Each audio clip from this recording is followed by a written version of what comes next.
Welcome to our end of semester review. So this is just going to be a review of everything we learned over the semester to help you out. So let's talk about perimeter. Perimeter. I have rim in green because it's the distance around an object. So it is the sum of all sides. Area. This is the space inside the object. To find area, you use length times width, or L times W. So perimeter is like the crust of the bread. So that's the outside. And the area is like the white part of the bread on the inside. So let's do some problems. Find the area. So when I see area, I'm going to write length times width. And perimeter, I'm going to write so as. Sum of all sides. So to find the area, I'm even going to write 17 times 84. So I remember what I'm multiplying. And 17 times 84. 7 times 4 is 28. 4 times 1 is 4, plus 2 is 6. Then I bring down the 0. 8 times 7 is 56. And then I write the 5. 8 times 1, or I'm sorry, it's 8. And 8 plus 5 is going to be 13. So I'm going to write 13 right here. And then I'm going to add these up. 8, 12, carry the 1, 4, and 1. So 17 times 8 is going to equal 1,428.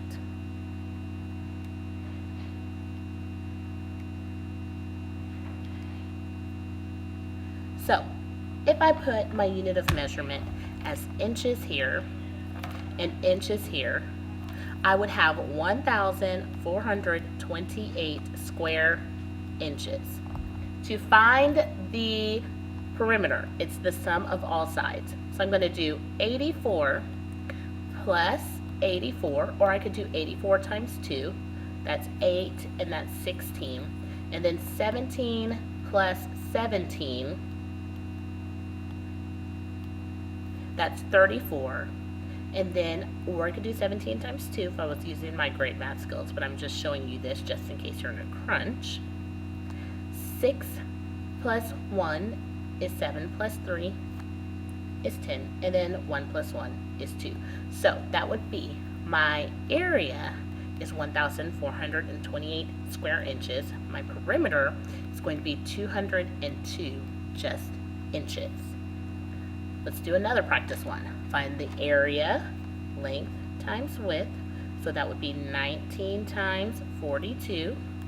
And the perimeter is so as, sum of all sides. So again, I'm going to do 42 times 19. 9 times 2. 9 times 4 plus 1. Bring down my 0. 1 times 2. 4 times 1, and then I'm going to add these together. So 42 times 19 is going to be 798. So that's how you find the area. And again, I'm going pretty quick because you've already done this, just a review. And you can watch any of the other videos that I've made if you need to. So I'm going to write 798 square feet. That's the area. The perimeter, I'm going to do 42 times 2. And then I'm going to do 19 times 2. 84 plus 38. And 8 plus 1 is 9, plus 3 is 12. So my perimeter is going to be 122 feet. Okay? Let's move on to this problem. This is a painting by a famous artist. Can you name that artist? So you can ask your parents who this artist is and come in and tell your teacher, myself or Mrs. Drake. The length of this painting is 9 inches. So I'm going to make the length 9 inches. The width of this is 4 inches. find the perimeter. So I'm going to write so as. And then I know that 9 times 2 is 18, and 4 times 2 is 8. And my answer is 26 inches because I had to find the perimeter, not the area. This one, Mr. Nelson plans to make a square picture with an area of 49 square inches. So I'm going to draw a square. And I know what the area is. It's 49. I know that area is length times width. So what two numbers can I multiply? Because a square, all the sides are the same. So I need to figure out what two numbers to multiply to give me 49. Well, I know that 7 times 7 is 49. So my answer is B. 7 times 7 is 49. So anytime it says a square, all the sides are exactly the same. So that helps you figure out the question like this. Next, let's talk about the next thing we're going to review, which is combinations. Mrs. Conley is making presents for her class, and she's going to give them a boy gift or a girl gift. Now remember, with combinations, we have to make our categories. So I'm going to say gift is a boy gift or a girl gift. Next, in the gift, so I'm going to say inside, she's going to give them a pencil, an eraser, or a notepad. And then her wrapping is going to be pink, blue, red, white, or purple. So with combinations, I know the easy way to do this is there's 2 in this category, 3 in this category, and 1, 2, 3, 4, 5 in this category. So I get to multiply them. 2 times 3 is 6, times 5 is 30. So that's how many combinations I can make. I can actually match all of these up, and if you match them all up, you will know that that is going to give you the same answer. So take the shortcut. Let's look at our next set of combinations. Again, we have to make our categories. Mrs. Drake is making snacks for her New Year's Eve party. She's going to make pot stickers, meatballs, and nachos for appetizers. So I'm going to write A for appetizers, and I'm going to say pot stickers, meatballs, and nachos. I think I want to go to her birthday party because it sounds good. Her main dishes are going to be steak, enchiladas, and chicken skewers. And for dessert, she's going to serve apple cobbler, peach cobbler, or pecan pie. So there's 3 in this category, 3 in this category, and 3 in this category. So I can just multiply them. 3 times 3 is 9 times 3 equals 27. So that is my answer for those combinations. Pretty easy. Let's move on to tables. If we look at tables, again, anytime you see the word is, make that an equal sign. So let's say the number of boxes. I always start in the middle because they give you one that works for the first one, but it doesn't work for the rest of them. So I'm going to start with the number 5. Number of boxes, that's 5. Is 9 times the number of cookies. Well, I'm going to write equals 9 times the number of cookies, 15. And then I'm going to look at this equation. Does 9 times 15 equal 5? No, so that's not my answer.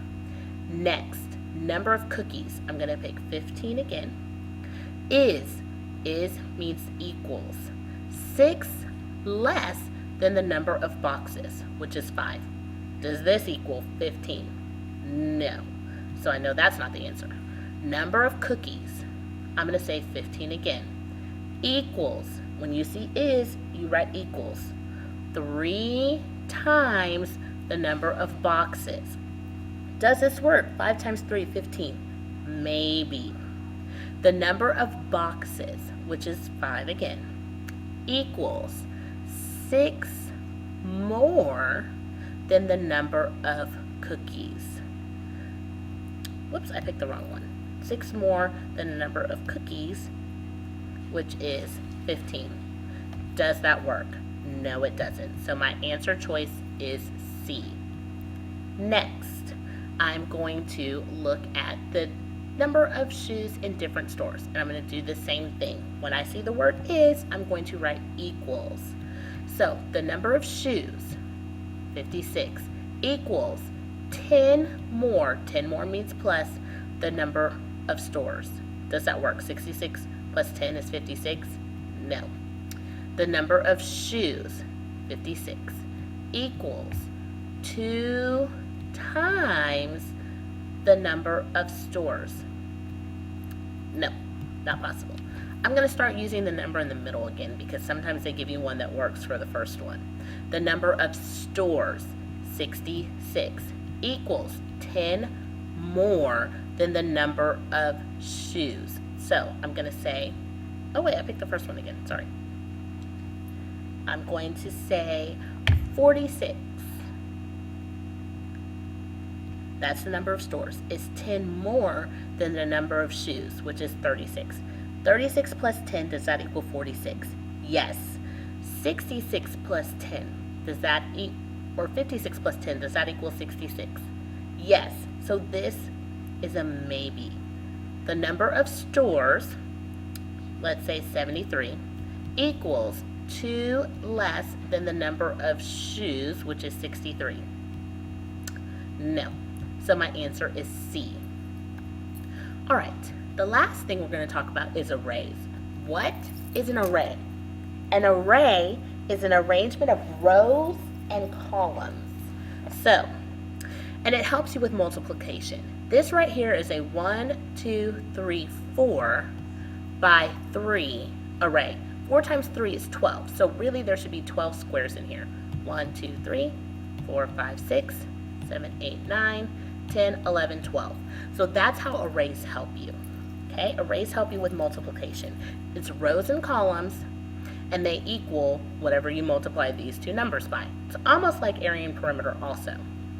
So let's look at this one. Which array does not represent 36? So I'm going to count.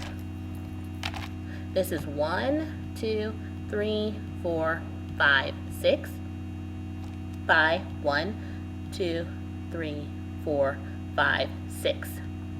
6 by 6, does that equal 36? Yes. This is going to be 1, 2, 3, 4, 5, 6, 7, 8, 9 by 1, 2, 3, 4. I have to count this square again on the inside when I'm trying to figure out the dimensions, but I don't count it twice if I'm counting the squares on the inside. 9 times 4, that does equal 36. This one is 2 by 1, 2, 3, 4, 5, 6, 7, 8, 9, 10, 11, 12, 13, 14, 15, 16, 17, 18. So 18. So 2 times 18, well, I'm going to set this up like a problem, is 36. So yes, that one works. This one is 1, 2, 3, 4, 5, 6, 7, 8, 9, 10, 11, 12 by 1, 2, 3. That's a basic fact. I know that 12 times 3 is 36. This last one is 1, 2, 3, 4 by 1, 2, 3, 4, 5, 6, 7, 8. Well, 4 times 8 is 32. So that is the one that doesn't work. Let's look at this last one. Which array does not represent 24? Well, this is 1, 2, 3. Again, I have to count this square again by 1, 2, 3, 4. Well, 3 times 4, does that equal 24? No. So that is not it, but I still have to check them all. 1, 2, 3, 4, 5, 6. This is a 6 by 2. That equals 12. So that one does not equal 24. 1, 2 by 1, 2, 3, 4, 5, 6. Again, doesn't work. And this one is 1, 2, 3, 4 by 1, 2, 3, 4. No, none of these work. But if we were making this from 24 to 12, this one equals 12, this one equals 12, this one equals 12. This one does not. So this was really a trick problem to make sure that you count. So please, if you have any questions, contact either one of your teachers and make sure that you watch this because it's a great review.